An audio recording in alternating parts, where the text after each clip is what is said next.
Hi, Internet. Thank you once again for joining me to talk all things vertical drama. We are going international. I have found a wonderful actress to join me, who is Martina Monti, who hails from Italy but is currently working in America on all things vertical. So, Martina, over to you. Please, can you tell us a little bit about yourself and where you grew up? Yeah, so I grew up in Italy, close to Milan. The name of the city is Monza, so it's like half an hour from Milan. And I lived there for like almost 25 years. So I'm like very like Italian, like native. And yeah, so I grew up there. And then, yeah, I moved to the United States at 25. But before then, I also moved to other cities. So I lived in different cities. Like I lived in Amsterdam for a year. And then I lived in other cities in Italy. So I lived in Rome and I lived in Bologna because of my studies and also my work. Because I studied in Bologna and I studied in Amsterdam and I studied in Milan.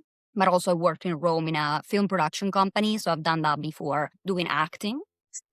So, are all your studies, were they all acting related? Yeah, all film related. So my Mm. degree is in Mm. film, my Right. bachelor's. So in Italy, we don't have like that many options for like studying, let's say, specific things. They're more Right. like traditional degrees. So that was the Yeah. only option that I had, like the only film degree that is like film, and they have it Yeah. in Bologna. So that it's like yeah, like a bachelor's, and you can choose film, you can choose theater, music, or art. So it's like that's like kind of the only thing that we have. And then I did the third year in Amsterdam. It's called like Erasmus program when you like do a Oh, amazing. exchange program. So I've done that because I wanted to learn English to then come to the US because my English, like I couldn't even have a conversation. So I was like, if I want to move to the US and do acting, I assume I need to have a little bit of fluency, you know? So yeah, that's like. So clever. So, as a kid then, when you were a child, how early on did you fall in love in acting? Do you remember like the first time you were either acting out a play or on stage or school production? Yeah, so I think like people always ask me like when did you start thinking about wanting to do Yeah. acting? So I would say like of course as a career, maybe like a little bit later because I didn't even know. But like as a kid also I already liked it. I was doing like school plays and stuff and I enjoyed it, of course. It's not exactly the same thing, but Yeah. and I like realized I really liked it because watching movies, I really wanted to be the actors in those movies. Like I was like, I wish I was that person, you know? Yeah. So I didn't know how it worked, but I always had this idea that since I had like so much imagination as a kid and I was watching those movies and I was like, oh, first I wanted to be the character in those movies, Yeah. you know, and then I was like, well, these characters don't exist. So I cannot be like not one specific character. I wanted to be myself in that world. So not like be someone else, more like I wish I could live that story as me, but like Which ones do you remember particularly feeling that about? hmm? Which Yeah. So I had movies? like the Lord of the Rings, I think is the main that I was Oh, watching good so much. choice. So I really Yeah. liked it. And I was like, oh, I wish I was in it. You know, it's like in the beginning, I wanted to be in it as like in real life. Like I wanted that to be real. And I Yeah. was like, yeah, you know, that was my dream. And then I was like, okay, I think this does not really exist. So I cannot achieve this goal. But like there are actors that play the character. So they kind of can be halfway there. And so I started being like, well, maybe, you know, that's a way to. So yeah, I feel like as a kid, it was more about that. It was almost like an escapism because as a kid, you imagine so much and you dream about having a life that is more adventurous, more exciting than your own because you don't have that many possibilities of making your own life exciting. Of course, there are exceptions. There are people that have a very, very crazy childhood, but most people don't. And then it transitions. So of course, when I grew up, maybe it was not about that anymore. It was not like, oh my God, I want to like be in that world. Like I was like, okay, I like my own life. It's okay. But it started like becoming more complex. So I started liking more the psychology of the characters, like the idea of creating and like be in the character, exploring different characters and like more thing added to it. But in the beginning, it started from my imagination and my desire of living different experiences, you know? So yeah, from the beginning, I guess. Like I don't I love remember when. that. Oh, it's clearly just totally within you, the kind of the urge to tell these stories. Yeah, yeah. So when you came to America, did you go straight to LA or did you go anywhere else? So so when I moved, first of all, I started like I've done a program like an au pair program. So I wanted to learn English a little bit more. So I've done that program And so I was living in host families. So I went to New York first for a few months. Then I went to the Bay Area, and then I moved to LA. So I had a little bit before, but then like a few months in each. But I would say like it's been 5 years that I'm in LA. Most of the time, yeah, I've been in LA. But then I also had a few months in other cities, so I could explore a little bit. But I would say, yeah, like the main experience I had is here. Yeah. Awesome. And then you're here, you've done your studying, you've got your English. Yeah. And finally, yeah, I could, do.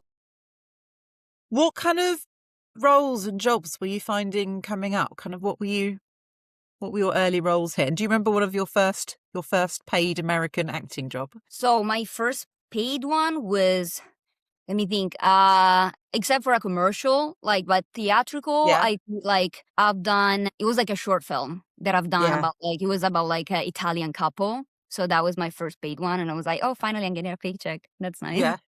I've done many before they were not paid, other maybe student films or short films. And that one happened, a few months after I started working, because I went to UCLA first, but then, you cannot work when you study. So you can start working after you finish and you get your, you graduate, and you have 12 months to work in your field. So you can start working. It's called the OPT. When you any degree that you get 12 months after you finish your studies, unless it's STEM that you can get 2 years. But in the arts or any other field is 12 months. So then when I finished UCLA, I started working. So I had these 12 months, and during these 12 months, I started getting some paid things. But the first few months, I was doing mainly unpaid or student films. Oh, it's exciting. But also there's quite a lot of pressure for people to realize that if you are acting in America as a non-American resident, there is pressure about you've got to get the work, haven't you, for visa. So just people know. Exactly. So it's that. I would say it's the main obstacle for foreign people, because it's very challenging, and it's I'm not gonna lie, there's been many times that I was like, damn, I wish I had just citizenship. Yeah. Would be a little. It's the center of the movies, isn't it? Here, yeah. It's that kind of privilege that I guess when people have it, they don't realize it. But if you don't have it, you would do anything for that.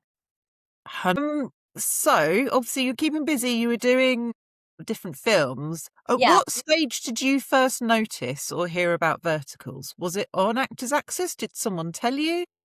So what happened is this. I've done actually one, a little part 2 years ago, because those 12 months of work that I had. So I had one little part in I think it was or November or December at the end of those 12 months, because I started it was 2023. So I had the whole year to work from January to the end of the year. Yeah. I've done one, but I didn't know what that was. But then that year of OPT expired, so I couldn't work anymore, and I was waiting for my visa. So I got my visa in April 2025, and so I saw people doing verticals, and I was like, oh yeah, I remember I've done that part, but I didn't know when I've done that, I didn't know that much about it. But I saw a lot of people I know, a lot of friends, other actors posting about them. So I was like, okay, I started seeing that they were doing verticals, and I was like, okay, well, I asked them, oh, what about them, And then when I got my visa, I was like, okay, I want to start doing them too, see if I can get into it. Because, that what happened. I saw other people doing them, and I couldn't, because I was in the US waiting for my visa, but I couldn't work. So I was a little frustrated, be like, I wish I could do something, and I'm just waiting. And, it would be nice to have a work permit, but, the visa took a while. And then as soon as I got it, I started doing them. So I kind of knew what they were, but I started later than other people because of immigration timing. There's a limbo that people don't realize, because I think, am I right in that your first vertical was Marry a Stranger? Yes, that one was the first. So I was playing was with Mark Pontarelli. It's got Jesse Gallagher in, Nick Ruscio, quite a lot of names, Crystal St. John, who are all really well known. It was a great one to have a role in. You were it's Rebecca. I didn't even know what that was. I just show up, I got cast, and I went to set, and then people were like, the camera was flipped. And I was like, is it I didn't know it was an actual thing that would be distributed. I thought it was a web series, people filming for the phone, but for social media, not with distribution. I don't know what it is. It was shot in a studio. So it seems kind of professional. Yeah. But I was just confused. I was nobody knows what this is. Not even the actors, the main actors, they're just here. So it was like, okay, fun. And that's the thing, isn't it? Because it's also new. Obviously, you've done all this film degree, but it's not something that's ever mentioned because it's developed since then. Yeah, exactly. So yeah, it's Okay, and then am I right in thinking that your first one when you started this year was Sleeping for 30 Years, My Brothers Kneel for Me? Or yes, that one. Yeah, I think. did you notice any difference of having been away from a vertical set and then coming onto one almost sort of 18 months later?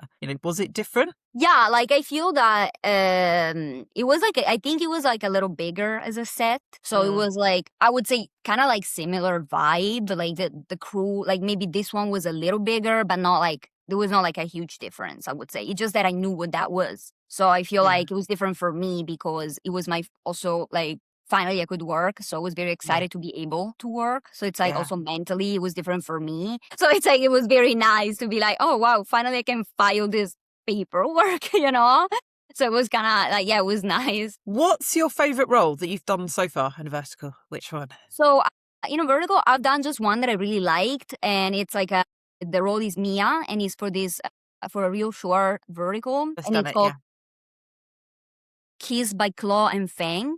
And I was playing. It's one of the main support, like the supporting characters. So I was one of the main characters. So that was very fun, and we shot 4 days till some days till 5 a.m. in the morning. So we're like overnight shoots. So it was a lot, but it was very fun. So I like that one a lot. And also another one that I liked is on Good Shore, and the role is Sophie. I've got that one. Pregnant by the Heartless Lycan King. Yeah, exactly. Well, you're Sophie, yes.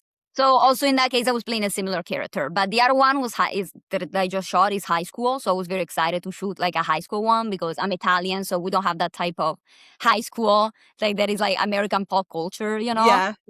It was fun. Yeah.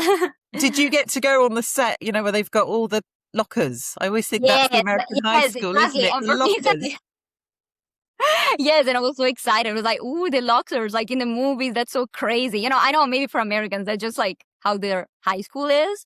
But for someone like me, it's like a movie thing. Like I just saw it, like even like Europeans when they go to the US and they see the yellow bus, like they're like, oh my God, the yellow bus. The the bus because it's like a movie thing. Yeah. And it's like, I don't know, people take it all the time. But for us, it's like, it's different. I have to ask as well.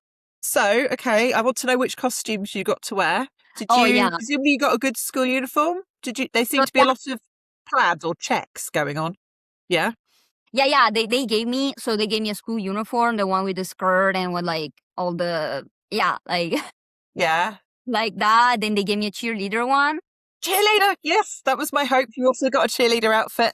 Yeah, so the cheerleader one, then they gave me the school one, and then there was like another dress for like there was like the homecoming party, so that was more like a fancy one. So I had like different costumes. It was fun. Yeah.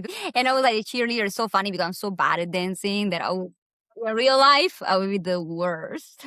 Like I couldn't never, like, I just think that's awesome because that means you've done the American high school dream if you got to play be a cheerleader. Yeah, exactly. I was like, I'm 30, but still I'm enjoying that. I'm back in high school, So with the kind of roles, obviously you're building up. So it's interesting. You can see that, you've done kind of more day player and then you're building up. And obviously now you said you've just done a big supporting role. Yeah. How does it work as that kind of as a day player? Kind of how do you slot in? Because I know that often when you're in those scenes, you're often in quite big scenes, aren't you? And there's often quite a lot going on. You've got sort of auctions or galas, and it's kind of how does that work when obviously you've got some people who've been there all week, and then you're coming in and sort of having to very quickly as an actress adapt to what's going on and where your part within it is.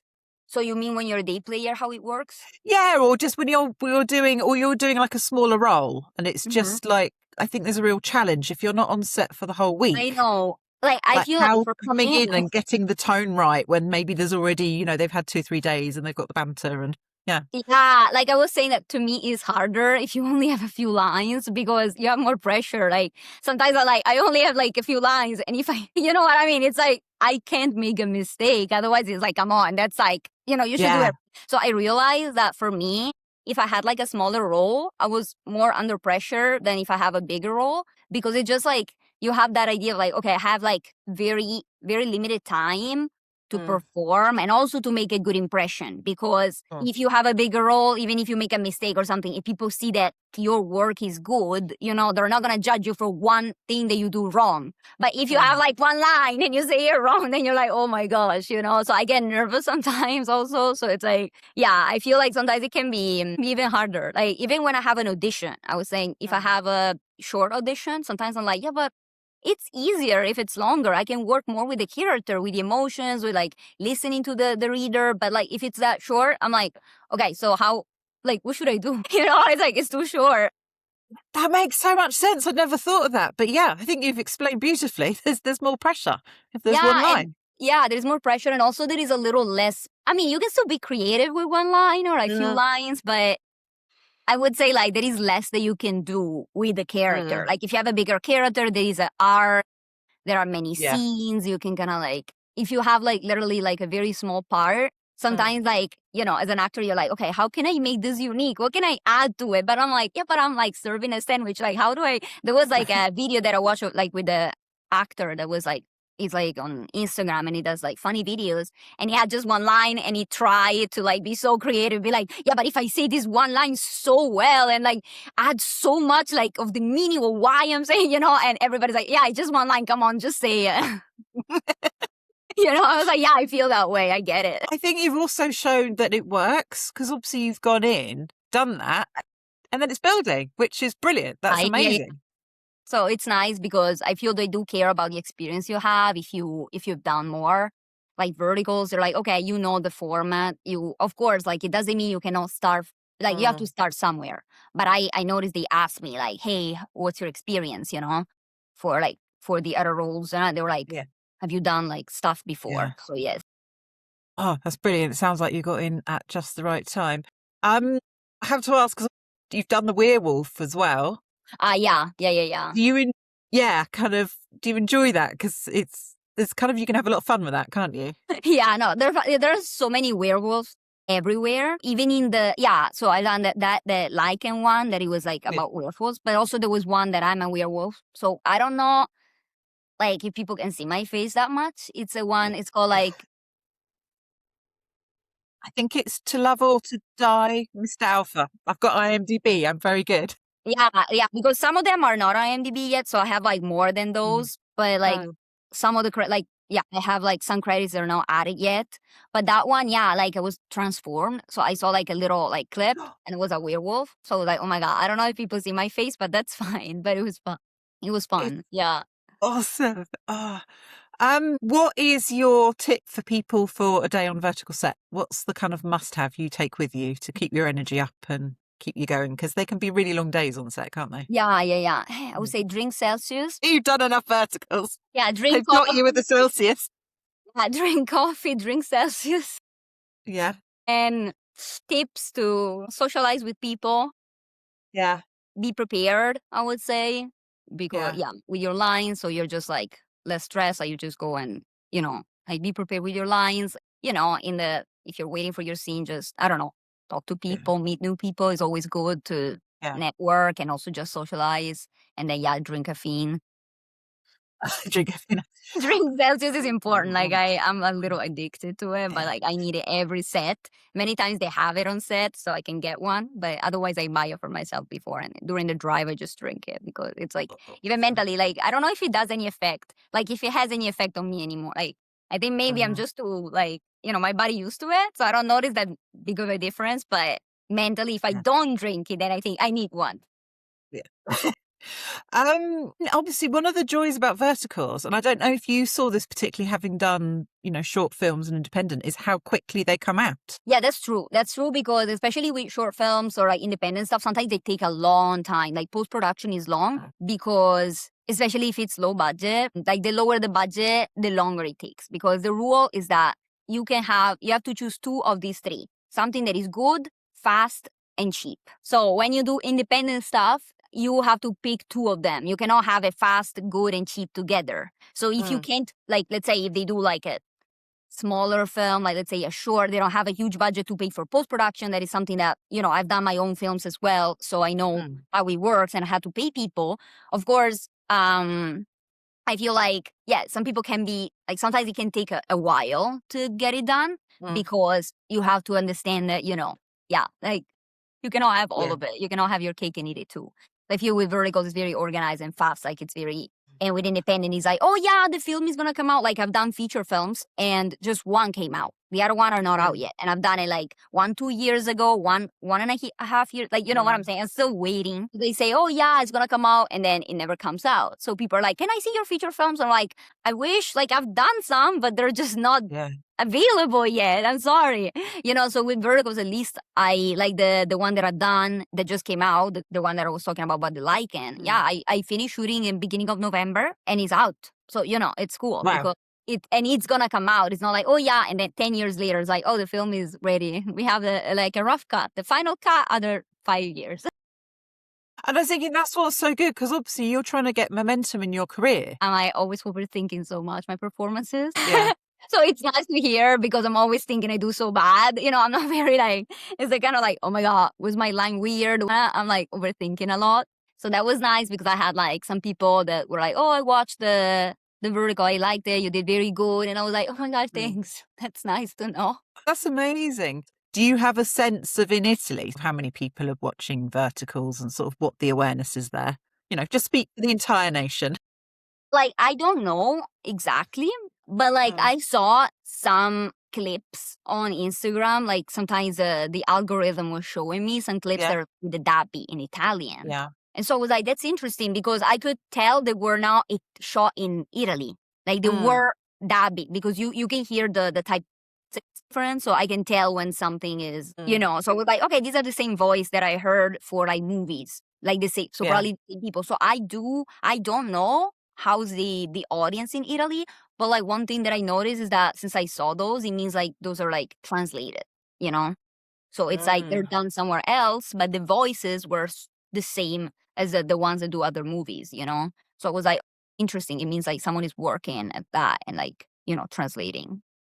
So I'm That's like, okay. exciting, because I think that's what's going to happen next year. There's going to be like an explosion of, like Italian language and French language and German language that would verticals, be and cool. everyone's going to be making their own. Yeah, maybe they would make their own. Yeah, exactly. I thought about it. It could happen. Like those ones, I don't know where they were shot, but I just heard the voice of the actors. Like they were very like they were not original language. Like I could tell that because also if I watch like in Italian, I mean it's very clear. Like if I watch a movie that is in Italian or is it from in a second language but in Italian, I can tell like even the actors, the type of like voice work that it's different. So I'm like, okay, this is not like I know, Yeah, we need proper Italian with Italian actors. So you mentioned that you've made your own films. Yeah, I guess what are your projects sort of outside of verticals that you're most proud of that you'd love people to go and watch? Yeah, so I've done 3 projects that I wrote myself. And I produced and I acted in. Then there was another one that I co-wrote, and then another one that I kind of produced, but I didn't completely write it, but I brought the idea. So I'd say the 3 that I've done like myself, I completely written, produced, and acted in. Like, I've done one in 2023, then and then the other ones are more recent. So these projects, they're not available to watch yet because what happens is that that's another thing about short films, they go to festivals. So meanwhile, they're in festivals, they cannot be published. So of course, people can watch it if they ask me and I can send like but it has to be private. It cannot be in streaming. I cannot put it on YouTube and say, people go watch because then the festivals are not accepting that anymore. Yeah. That's why I feel it's good to have verticals because some people can't watch because my own acting, most things that I've done are in festivals, and so I cannot publish them. So my acting is not like people are like, can I watch your acting? And I'm like, yeah, but like most things I cannot, like you can't watch them. Yeah. And yeah, so but yeah, these are like all in festivals. Yeah, it's been a very cool experience for me, like very rewarding. And I have like the one that I've done 2 years ago actually is going to screen on the 19th in a film festival that is a women film festival called Ella Film Festival. So I'm excited for this. It's in a few days. So yeah. Congratulations. And what's that one called and what's it about? So yeah, it's called Scene, and it's a film about like violence on women, especially about sexual assault on women. It's been like a very like, it meant a lot to me to bring like to talk about this story, and everything is based on true events. And I wrote it it's like 2 years ago, and I made it, and it went to many festivals. So he also screened the TCL Chinese Theater in Hollywood, and now he's screening here, and he also screened other places and won many awards. So I'm happy because and we got some nominations for this festival. So I don't know if, but we're waiting to know, the winners, but they're gonna be announced at the festival. So, but I got nominations, also a Best Actress nomination, so I'm happy.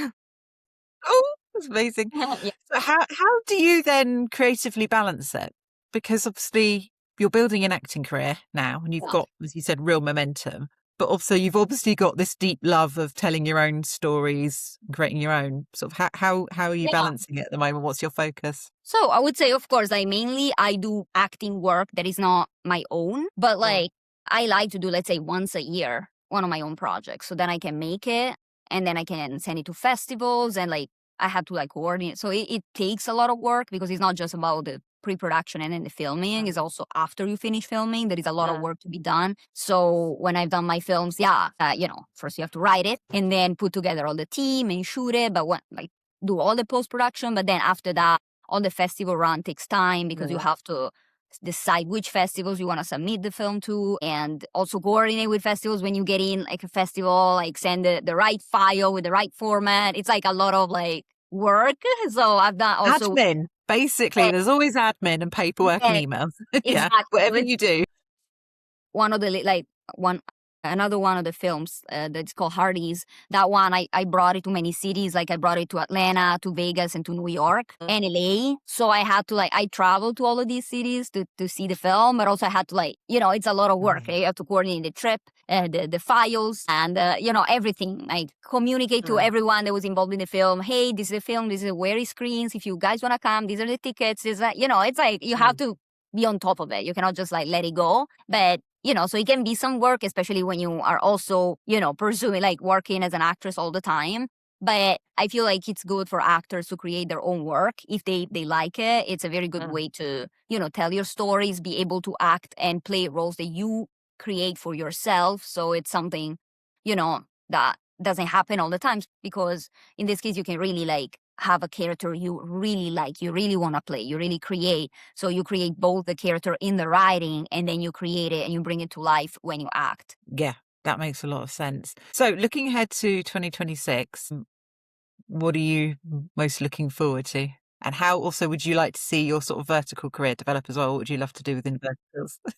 Yeah, so I hope I'm gonna get more verticals, because I'm having fun. Like lately, it's been very nice and fun. So I hope I can get more and keep on, go up, let's say. Then I wanna still audition, etc., for other projects. Try to do everything. When I do verticals, I always try to do also other things. So it's I shoot verticals, but I try to do other type of acting, because I prefer not to go in only one lane. So I keep doing other things. It can be a short film, it can be a commercial, it can be a feature, other projects. I'm doing also some modeling lately, so it's a new thing because I just started, but I'm doing that sometimes.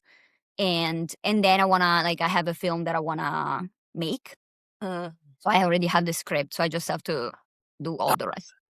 That's super amazing. And then finally, particularly for people who want to follow your short films, where's the best place for people to connect with you?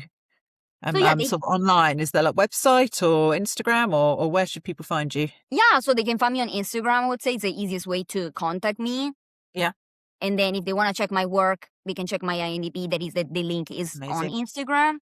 Yeah, I would say, on Instagram, people can reach out. It's the easiest. Amazing. I would say, yeah. That's the way. That's where you are. I just want to say thank you so much for sharing just your story. And it's amazing what you've achieved, and kind of, I can't wait to see you in your Werewolf High School era. I can't wait to see that. But just thank you for your time. Thank you so much.